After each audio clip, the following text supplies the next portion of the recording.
She concealed that .357 Magnum behind her back, walked in to her own bedroom, and then fired 3 shots. She ran into the backyard. I tried to follow her. She jumped the fence and ran. She shot me in the neck.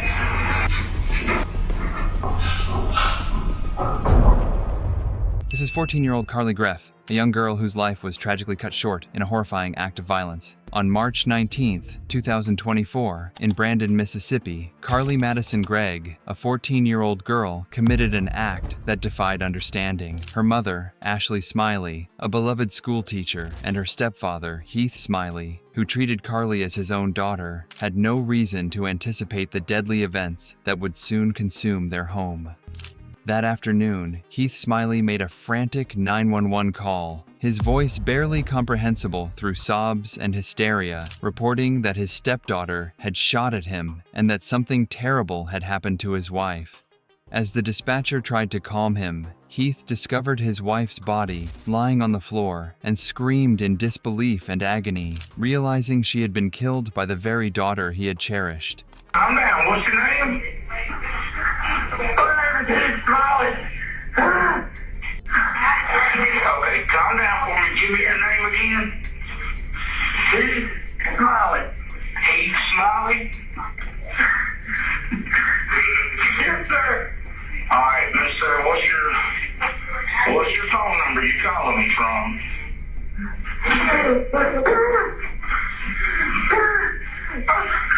Did she hit you? Yeah, I got hit in the neck a little bit. Okay, so she grazed your neck? Yes, sir. All right, and what's her name? Carly Gregg. Carly Gregg? Does she still have a gun on her? I took it from her. She ran. You took it from her and she ran? Yes, sir. She was screaming something at me I couldn't understand. I locked the door. She's outside. I don't know what's going on. Which way did she run off to?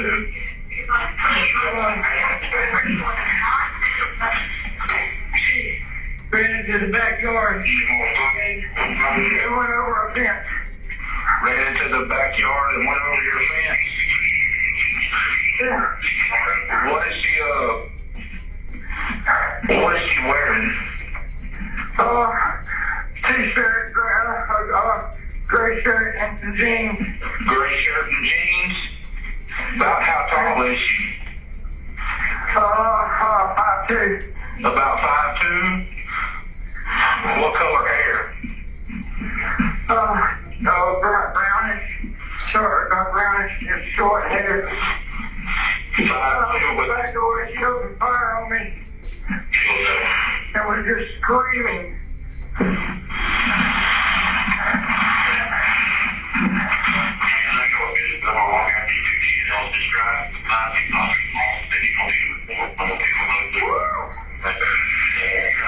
Okay, just calm down for me. We got everybody in. She what? She killed her mom. She killed her mom? Yeah, that's what I'm screaming about. Where's the mom? When I do this, she doesn't kill me. Where's the mom at? Officers arrived quickly at the home on Ashton Way and found Heath doubled over with a gunshot wound to his shoulder.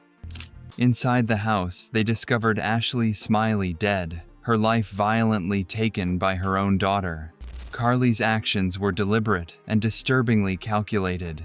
Security camera footage from the home captured her movements in chilling detail. After returning home from school with her mother, Carly went outside with the family dogs, seemingly calm. She then returned inside and, moving quietly and with intent, retrieved a loaded .357 Magnum from her mother's bedside. She proceeded to her mother's bedroom and shot Ashley 3 times at close range, ensuring her mother's death. Following the killing, Carly calmly returned to the kitchen, sent manipulative texts to her stepfather impersonating her mother, and even contacted friends, attempting to mask the enormity of her crime. She posed her mother's body, covering her face and arranging her hands across her stomach, and when a friend arrived, she brazenly showed her the lifeless figure, admitting she had shot her mother 3 times and revealing that she had plans for her stepfather next. When Heath Smiley arrived home, Carly was waiting with the gun. She shot him in the shoulder before he could overpower her. Carly's actions that day were not impulsive. They were methodical, manipulative, and deliberate. In the immediate aftermath, she attempted to hide evidence, removing a security camera and stashing it in the refrigerator. She then fled the home, only to be apprehended shortly afterward by police. She ran into the backyard. I tried to follow her. She jumped the fence and ran. She shot me in the neck. It's okay. Does she still have the gun? It's on the kitchen counter. I think there's one live round left in it. I opened the cylinder. I went in the back door. She tried to shoot me. I need some gloves.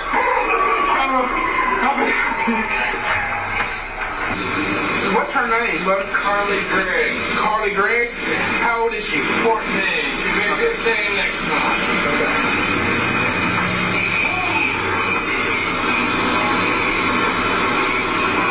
It doesn't work. She shot me when I closed the door. That's mom. That's mom. Yeah. Yeah.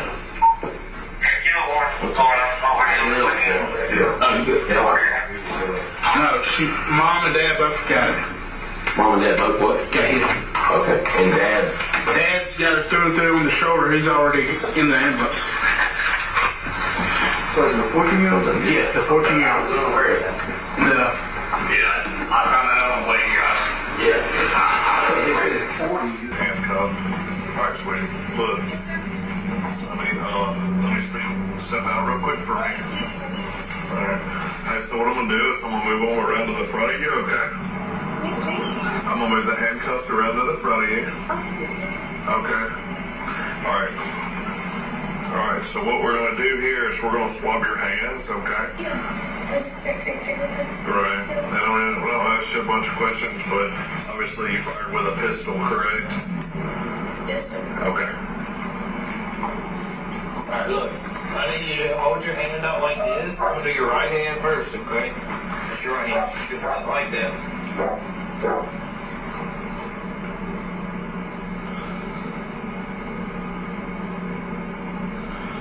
Swab up here. What is this? It's a GSLR. It shows which hand did you shoot with? Okay. Which hand did you shoot with?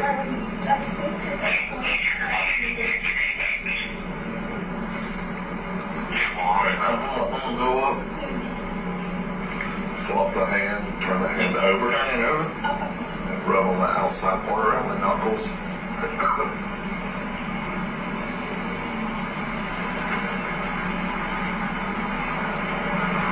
Where do you want his phone?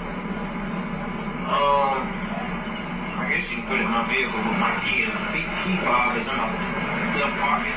Alright, now so go ahead and take it. Alright. Is my stepdad okay? I don't know, baby. I can't talk to you about Oh, this. he's here. I'm just... Are you okay? Yeah. Despite her young age, Carly faced charges of first-degree murder for her mother's death, attempted murder for shooting her stepfather, and tampering with evidence for hiding the camera. Carly's background painted a picture of a typical, well-adjusted teenager. Teachers and friends described her as friendly, smart, and engaged in multiple extracurricular activities. There were no prior incidents of violence or police involvement in the family. Her stepfather had a close, loving relationship with her, and she had expressed deep affection and gratitude for him.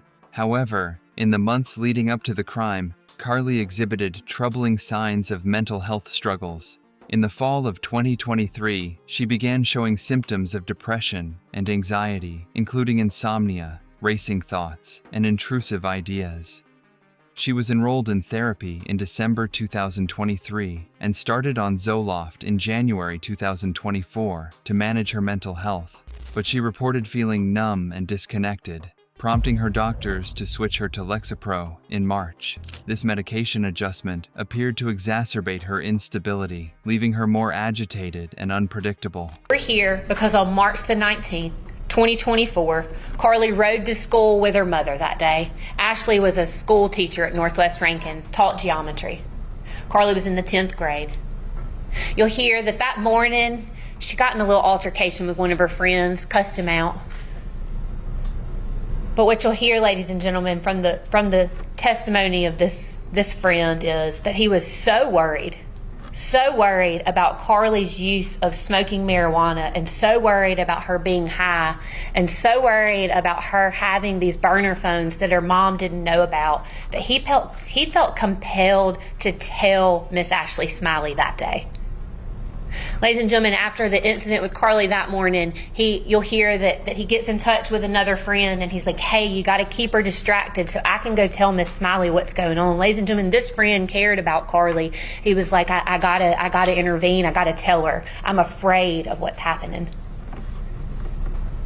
You'll hear from him that he did in fact tell Miss Smiley.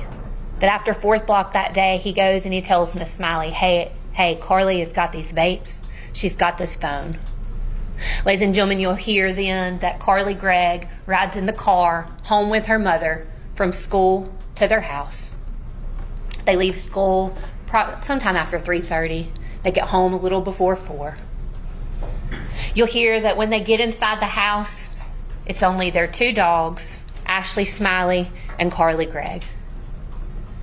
Immediately, Carly goes and lets the dogs out. You'll hear testimony that Ashley then goes into Carly's room.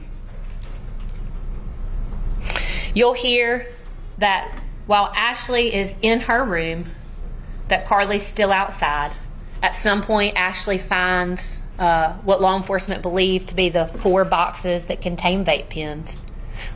Testimony will be that we believe she carried them from Carly's room to her bedroom, went back to search in Carly's room. The evidence will show that almost immediately upon Carly coming inside the house, that she walks straight to her parents' bedroom, that she goes straight to her mom's side of the bed and removes a .357 Magnum from under the mattress. We believe the testimony will be that then she concealed that .357 Magnum behind her back. As she walks through the kitchen, she peeks her head around. We believe the testimony will show that she peeks her head around the kitchen to make sure that her mom hasn't come out of her bedroom. We believe the evidence will then show that she walked with that .357 Magnum behind her back, walked in to her own bedroom, and then fired 3 shots into her mother, killing her. We believe the evidence will show that there were 3 victims on March 19th. Ashley Smiley, Heath Smiley, and Carly Smiley, and Carly Gregg. That they were all 3 victims. We believe the evidence will show that Carly had been suffering from a mental illness, that Carly was not aware on March 19th that she had a mental illness. We believe the evidence will show that Carly's parents, who lived with her, were not aware that Carly was suffering from a mental illness. We believe the evidence will show that Carly's close friends, who saw her at school every day, were not aware that Carly was suffering from a mental illness, because it's hard to look at a person and understand that they have a mental illness. It's hard to look at a person and know that they have a mental illness. That's why it's often referred to as the invisible disease. A person can exhibit symptoms of a mental illness without people necessarily knowing that they have one, or other people necessarily knowing that's what another person has. While the events on March 19th were tragic, the events on March 19th were not intentional. The evidence will show, and the testimony will show, that Carly Gregg loved her mother. That Carly Gregg and her mother had a loving, close relationship. Carly Gregg's mom loved her.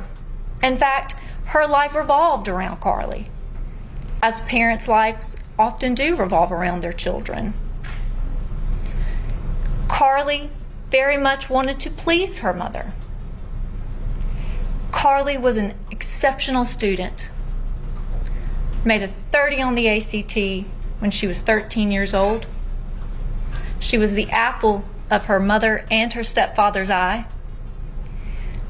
And you will understand by the conclusion of this hearing why Carly's stepfather is still supporting her and standing behind her. Because he knows on March 19th, there were 3 victims. Before any witnesses were called to testify, the prosecution played the audio of the 911 call Heath Smiley had made that fateful day. During the 3-minute recording, Carly closed her eyes and put her hands over her ears as if she couldn't bear to hear it.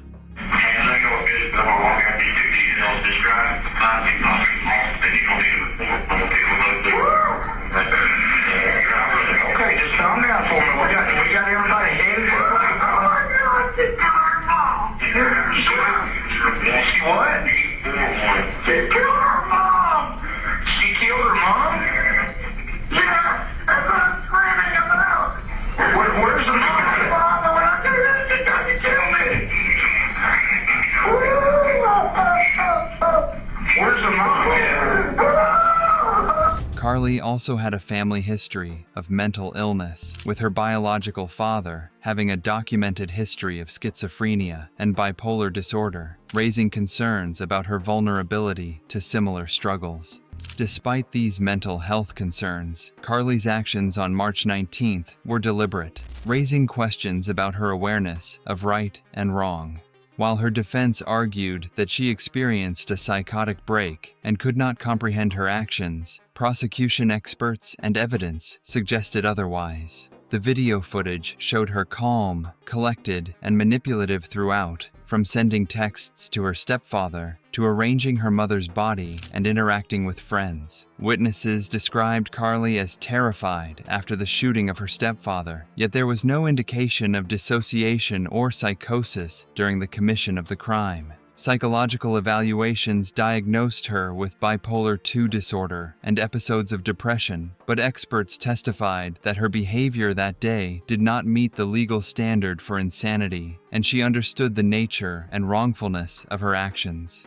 And you state in your last session with me, she appeared emotionally stable and she had no or homicidal feelings suspected by me nor spoken by her. So I want to ask you about that.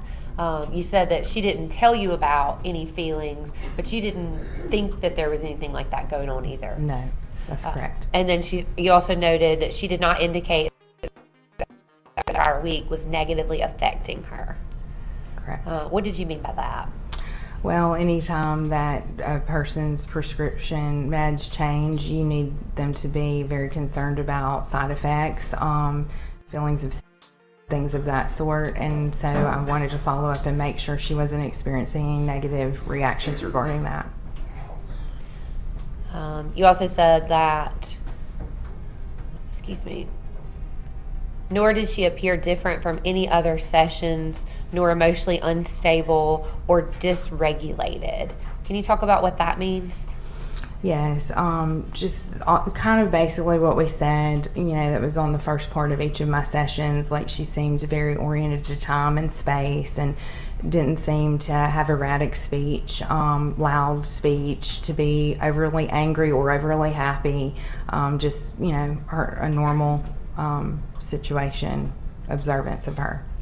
And then you go on to say she did not appear melancholy nor zoned out emotionally. Can you talk about what you meant there? Yeah, she had reported several times that at least one time maybe, but I feel like I maybe wrote it more than once, I'm not sure, that with some of the Zoloft, she felt like a zombie. And so, you know, she never really appeared that way to me ever, but she had reported it, so I put it in my notes when that had occurred. But I was saying here that I didn't notice any of it as well. And you talked about how you had gone through conflict management with Carly on the day before the incident. Correct.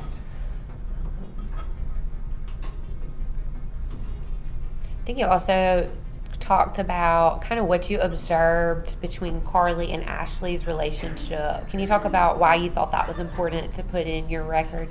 Yes, sure. Well, ordinarily, termination of care is in a very different manner, and I knew that this one was a very sad act that occurred, and I wanted to be clear that I did not ever observe them together other than in the waiting room, and I never really saw, you know, anything that would allude me to believe that, you know, or hint at any kind of very severe danger or threat. At any point during your treatment and sessions with Carly, did you think that she was being physically abused by anyone?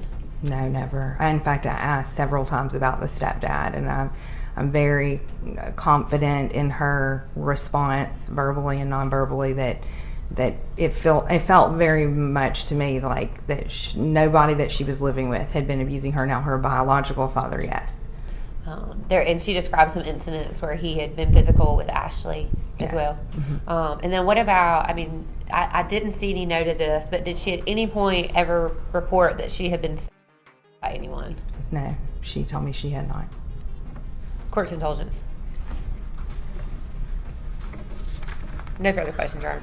The trial, held in September 2024, unfolded with intense scrutiny of Carly's mental state and the premeditated nature of her actions. Evidence from home security cameras, 911 calls, witness testimonies, and expert analyses painted a detailed, unsettling picture of a teenager capable of calculated violence. The prosecution emphasized her calm demeanor and manipulative behavior, while the defense focused on her mental health struggles, medication changes, and potential psychotic episodes. Carly's journals revealed troubling thoughts, including internal conversations with imagined voices and expressions of feeling overwhelmed by control or morality, but they were insufficient to convince the jury that she was legally insane at the time of the crimes. After 4 days of testimony and closing arguments, the jury reached a swift verdict. Carly Madison Gregg was found guilty on all charges: first-degree murder for killing her mother, attempted murder for shooting her stepfather, and tampering with evidence for hiding the security camera. The court sentenced her to life imprisonment for both the murder and attempted murder charges. As a minor being tried as an adult, Carly was placed in a juvenile facility with strict solitary confinement until her 18th birthday, after which she would be moved to an adult facility to serve the remainder of her life sentence. Her defense attorneys filed motions for a new trial, citing her age and mental health history, but these were denied and appeals were underway. This is the shocking story of 98-year-old Margaret Douglas, whose final moments were tragically stolen by a young predator from her own neighborhood in Wadsworth, Ohio. If you enjoyed this video, subscribe to our channel and hit that bell icon for more interesting videos like this.